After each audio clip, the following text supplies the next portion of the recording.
네, 감사합니다. 오늘은 누가복음 15장 11절로부터 24절 말씀을 중심으로 해서 죽기까지 나를 사랑하신 하나님이라는 제목으로 같이 은혜를 나누고자 합니다. 자, 사랑하는 성도 여러분, 요즘 여러분들의 삶의 초점은 어디에 맞춰져 있습니까? 하나님의 뜻을 이루는 것입니까? 아니면은 내 뜻을 이루는 것입니까? 내가 하나님의 뜻을 이루며 살고 있는지, 내 뜻을 이루며 살고 있는지를 살피기 위해서 이런 것을 먼저 또 살펴봐야 합니다. 내가 가장 사랑하고 있는 것이 무엇인지, 내가 가장 소중하게 생각하고 아끼고 있는 것이 뭔지, 내가 가장 관심을 가지고 있고 시간을 제일 많이 투자하는 것이 무엇인지, 내가 언제든지 실적 내지 않고 가장 기쁘게 할 수 있는 일이 무엇인지, 이 모든 것들이 과연 누구를 위한 것인지, 무엇을 위한 것인지 한번 생각해 보십시오. 물론 사람마다 다를 수는 있습니다. 하지만 우리 모두는 믿음의 사람이라는 것을 반드시 기억해야 합니다. 믿음의 사람들, 하나님의 사람들은 하나님을 사랑하고 또 그 사랑으로 세상을 사는 사람들이어야 합니다. 이런 우리가 만약 우리를 향하신 그 놀라우신 하나님의 사랑을 거부하고 다른 것을 추구한다면 그 결과가 무엇이겠습니까? 이것을 알려주는 것이 바로 오늘 본문의 말씀입니다. 본문에서는 유대인들이 가장 부정하게 여기는 돼지를 돌보면서도 그 돼지가 먹는 쥐염 열매조차도 먹지 못해서 비참한 삶을 사는 둘째 아들에 관한 이야기를 하고 있습니다. 이렇게 인간이 짐승만도 못한 그 비참함이 바로 아버지의 사랑을 외면하고 내 삶을 추구한 결과인 것입니다. 하나님의 사랑을 뒤로 하고 세상을 사랑한 결과가 바로 짐승만도 못한 그 비참함을 갖고 사는 것이다라는 거죠. 하지만 그럼에도 불구하고 우리가 알아야 할 것이 있습니다. 정말 감사한 것은요, 이것이 마지막은 아니다라는 겁니다. 그렇기 때문에 지금 내가 아버지의 사랑을 외면하는 삶을 살고 세상 것을 추구하는 삶을 살고 있다고 할지라도 이제 나는 볼장 다 본 사람이야 라고 하는 생각은 하지 말아야 합니다. 뿐만 아니라 내가 하나님의 사랑을 외면했기 때문에 하나님은 나를 버리셨을 것이다 라는 것은 또한 잘못된 생각입니다. 왜냐하면 하나님은 내가 하나님을 외면한다고 할지라도 여전히 변함없이 나를 사랑하시는 분이시기 때문입니다. 이런 하나님이시기 때문에 나에게 다시 한번 기회를 주기 위해서 지금 나를 곤경으로 몰아넣는 것입니다. 사람은요, 나라고 하는 인간은요, 아주 자기 자아에 대한 집착이 강해서 웬만한 상황이 아니면은 그것을 떨쳐버리지를 못하는 거예요. 자기 생각을 떨쳐버리지 못하는 거예요. 세상에 대한, 물질에 대한 애착이 강해서 보통 상황에서는 깨닫지 못하고 돌이키지 못한다라는 것입니다. 물론 이런 상황에 대해서도요, 내가 곤란한 지경에서 어려움 당하는 그런 상황에 대해서도 사탄은 우리를 가만두지 않습니다. 아버지의 사랑을 계속해서 의심하게 만듭니다. 하나님은 죄를 징벌하시고 죄인을 거들떠보지도 않는 분이다라고 믿게 만듭니다. 내가 믿음으로 산다고 할지라도 결코 내 삶은 복되지 않을 것이고 변화되지 않을 것이라고 생각하게 만듭니다. 왜냐하면 사탄은 본래부터 이렇게 불신앙을 불어넣는 자이기 때문에 그렇습니다. 하나님의 사랑을 부정하는 생각을 갖도록 부추기는 자가 바로 사탄입니다. 그렇기 때문에 여러분 사탄의 속삭임에 넘어가지 마시고 속지 마시기 바랍니다. 인류의 조상 아담과 하와를 보십시오. 그들이 죄를 짓고 나서 제일 먼저 한 것이 무엇이었습니까? 하나님을 피해서 하나님의 낯을 피해서 숨었다라는 겁니다. 그러면 나중에라도 이들이 자신들의 죄를 인정했습니까? 안 했어요. 핑계를 댔습니다. 결코 자신들의 죄를 인정하지는 않았어요. 그것을 해결하라고 하나님 앞에 나가서 무릎 꿇지 않았습니다. 오히려 찾으시는 하나님에 대해서 숨고 도망할 뿐이었습니다. 여러분, 이런 상황일지라고 할지라도 우리들이 가장 가슴 깊이 새겨야 할 것이 한 가지가 있습니다. 그것이 뭐냐면요, 하나님은 그런 나를 여전히 변함없이 사랑하신다라는 겁니다. 나를 찾고 계십니다. 이 모습 이대로도 좋습니다. 하나님은 내가 하나님의 자녀이기 때문에 돌아오는 그것을 기뻐하신다라는 겁니다. 찬송가 우리가 527장에 보면은 어서 돌아오라는 찬송이 있습니다. 어서 돌아오 어서 돌아마노 지은 죄가 무리 무겁고 크기로 주 얻지 못한당하고 못 받으시리요.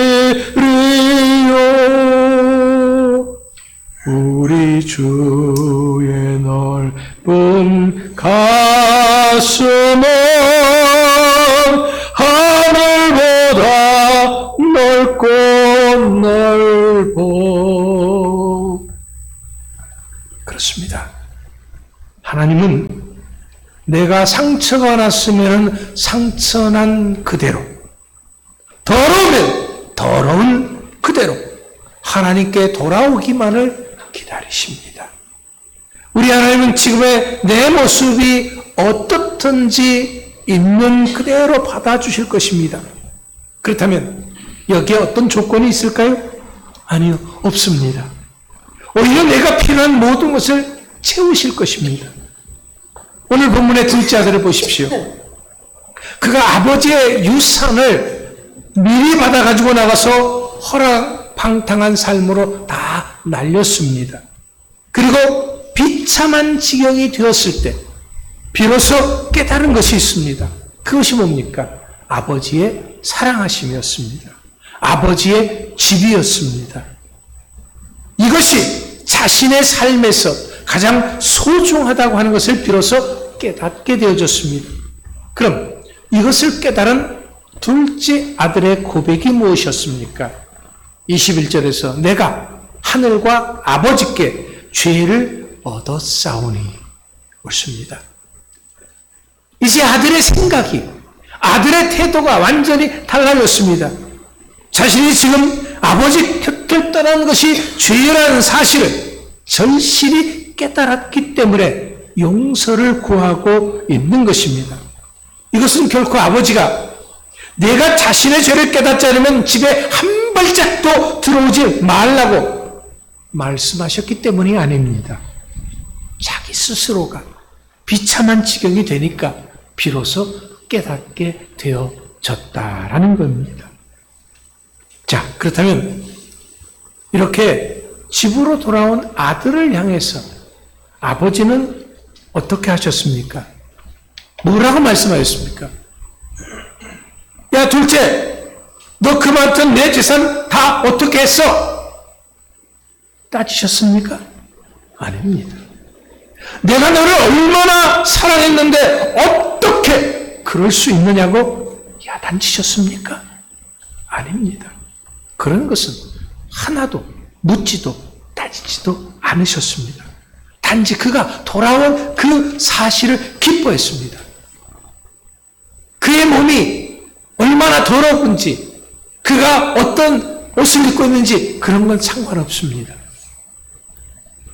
돌아온 그 사실을 기뻐했고 그 아들을 위해서 잔치를 벌려주셨고 아들의 지위까지도 회복시켜 주셨습니다. 여러분, 분명 아들이 한 일은 없습니다. 단지 아버지의 집으로 돌아온 것뿐입니다. 아버지의 그 사랑의 품으로 돌아온 것뿐입니다. 본문 말씀에서 보듯이 아들이 자신의 새로운 삶의 변화를 위해서 무엇을 했다고 했습니까? 아무것도 안 했습니다. 단지 아버지께로 돌아왔고 아버지 집으로 돌아온 것뿐입니다. 자, 이것이 바로 오늘 우리들 역시 우리들의 삶의 새로운 변화를 원한다면 무엇을 해야 하는지를 가르쳐주고 있는 것입니다. 사실 우리는 이 풍파만한 세상에서 우리 자신의 힘으로는 그 어떤 변화도 일으킬 수 없습니다. 아, 내가 이렇게 살아야지 해서 사라졌습니까? 아, 내가 이것을 버려야지 해서 잘 버려졌습니까? 아닙니다. 변화는 내가 어떤 형편에 있는지를 깨닫는 것에서부터 시작되어지는 것이기 때문에 그렇습니다. 이 말은 곧 내가 십자가에 죽어야 비로소 하나님이 일하신다라는 거죠.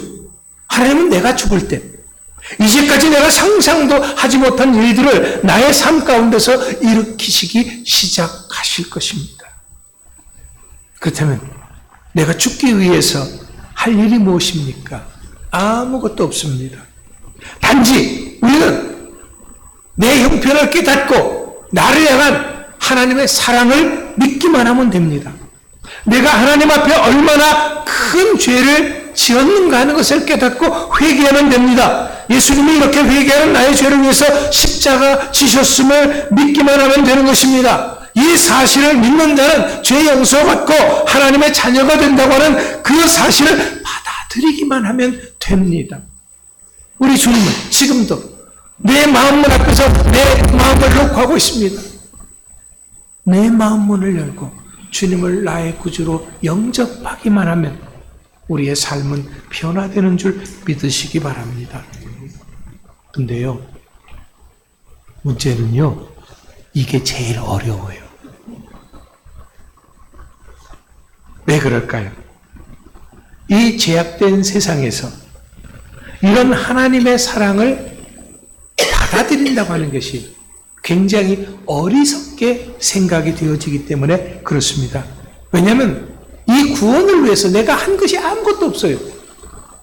차라리 내 자신의 어떤 힘과 능력으로 구원받았다고 한다면 좀 더 쉽게 받아들였을 것입니다. 사실 기독교를 제외한 모든 종교는 믿음보다는 행위를 강조하고 있거든요. 이슬람은 선행과 율법을 지키는 행위를 통해서 천국에 갈 수가 있다라고 이야기를 합니다. 그래서 희생과 순교를 통해서 천국에 갈 수 있다고 하는 그 생각 때문에 자살 폭탄 테러가 지금도 끊임없이 일어나는 것입니다. 불교는요, 욕망을 끊으려는 자신의 극한 노력과 참선 그리고 선행을 통해서 해탈할 수 있다고 하는 것입니다. 불교는 신을 믿는 것이 아니라 내가 신이 되는 거예요. 내가 부처가 되는 거예요. 그게 불교예요. 그래서 매일같이 삼천배를 하고 공양에 나서는 것입니다. 우리가 불교 중에 라마 불교가 있습니다. 이 불교 역시 공덕을 쌓아야 한다고 이야기를 합니다. 그래서 인간이 접근하기 힘든 높은 곳에다가 사원을 짓습니다. 그리고 그 사원을 그냥 가기도 힘든데 절을 하면서 올라가야 합니다. 왜냐하면 인간으로서는 이런 고행을 통해서 구원을 받는다고 하는 진리를 단지 믿기만 하면 구원받는다는 말씀보다는 받아들이기가 훨씬 더 쉽기 때문에 그렇습니다. 샤머니즘은 신을 달래고 구슬리는 행위를 통해서 복을 받는다고 말합니다. 그래서 풍악을 올리고 떡상을 차리고 온갖 화려한 장식을 하고 제사를 지내는 것입니다. 그렇기 때문에 세상 종교들의 이런 행위의 특징은 자기의 의의를 극대화하는 것입니다. 이것이 바로 예수님 시대에 바리새인들이 빠졌던 함정이기도 합니다. 이렇게 인간적 행위로 의의를 쌓으려고 하는 노력은 지극히 인본주의적인 것입니다. 문제는 이 과정에서 하나님은 아무것도 하지 않으신다라는 거예요. 내가 뭔가를 하려고 하면 하나님은 그래 알아서 해 하고 내버려 두신다라는 거죠. 또 하나의 문제는요, 인간은 그 어떤 노력을 한다고 할지라도 결코 선해질 수 없는 죄악된 존재다라는 것입니다. 아니, 이보다 더 큰 문제가 뭐냐면요, 하나님이 개입하지 않는 것들은 하나님은 절대 인정하지 않으신다라는 거예요. 인간적으로 보기에 그것이 아무리 멋지고 선하고 훌륭하다고 할지라도 다 자기를 위한 것이지 결코 하나님을 위한 것이 아니기 때문에 그렇습니다. 이런 인간이기 때문에 나 자신의 힘으로는 아무것도 할 수 없음을 깨달을 때 인간은 오히려 절망하게 됩니다. 그런데 신기한 것은요, 이런 절망 가운데서 비로소 하나님은 역사하신다라는 겁니다.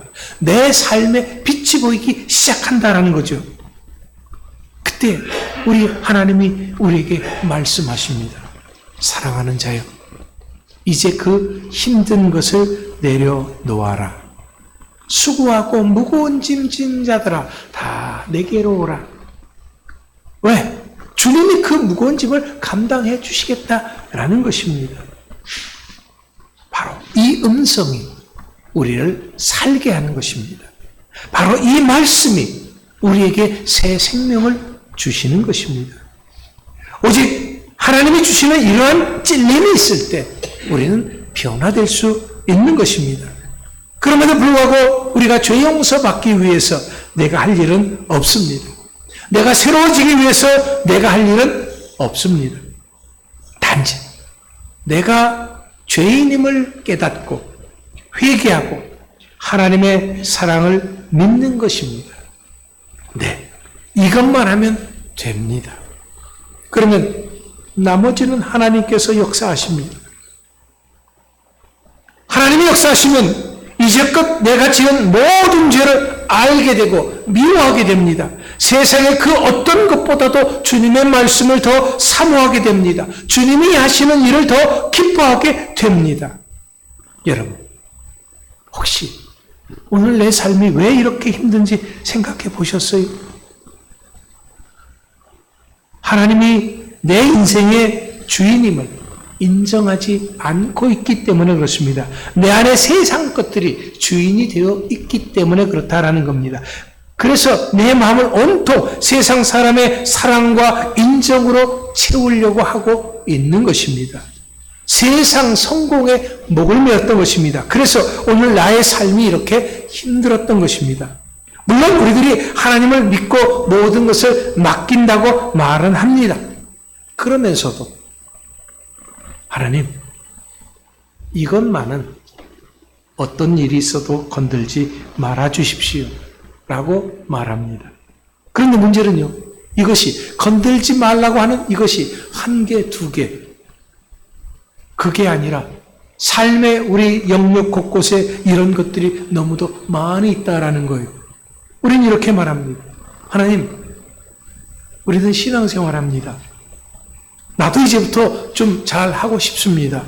하지만 나도 내 생활을 하게 좀 내버려 두십시오. 살면서 이런 재미 저런 재미도 좀 있어야 하는 것 아닙니까?